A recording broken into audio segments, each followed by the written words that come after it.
One of the most important issues on the gem market is the issue of the lead glass filling of fractures in rubies, rubies that we would have actually difficulty calling rubies in the rough because they are opaque, more browny than red.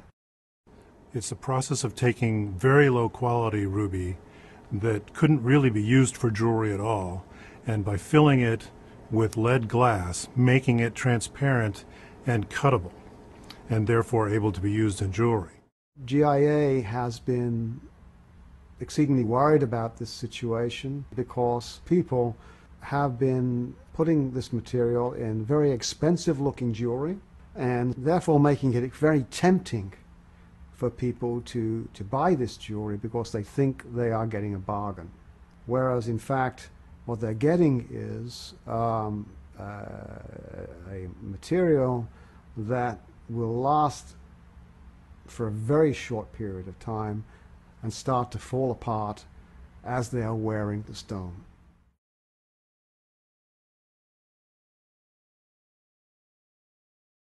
This material is relatively easy to identify, unlike so many other things that we deal with these days in treatments.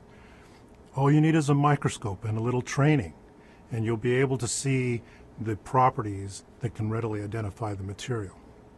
Now, the sort of things you need to look for to identify this material, the main one is a property we call the flash effect. You may have heard of this years ago, referring to diamonds that have fillings in their fractures. It's the same property. It's bright flashes of color, usually blue and orange, that you can see in the microscope or even with the loupe if you have the right lighting. This is a telltale sign that this treatment has occurred. You also might see large gas bubbles inside cavities inside the stone, or flattened bubbles that are confined to wide fractures that are filled with glass. Once you know what these things look like, they're very characteristic in their appearance, and they don't look like anything natural.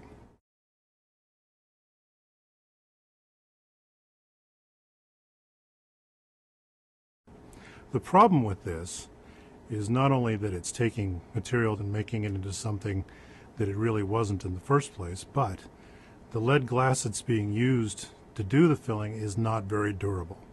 If you are dealing with lead glass filled rubies, you need to be aware that you must avoid any sort of jewelry repair procedures that involve these stones.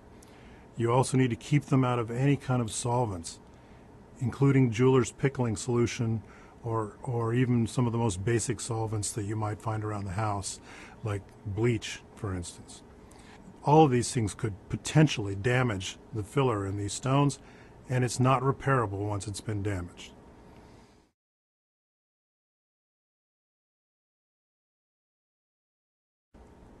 One of the large debates concerning this lead glass treated ruby is what it should be called. It's been called a number of things in the industry, including things like composite ruby, ruby with glass, hybrid ruby, many other sorts of names. One action that GIA has taken is to review the way it describes this material on the report.